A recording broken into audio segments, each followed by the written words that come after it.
పరిశుద్ధలయమందు దేవుని స్తుతించుడి. ఆయన బలమును ప్రసిద్ధి చేయు ఆకాశ విశాలమందు ఆయనను స్తుతించుడి.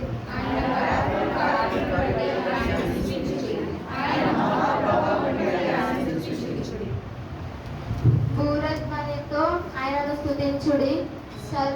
సర్వమండలముతోను సితారముతోను ఆయనను స్తుతించుడి.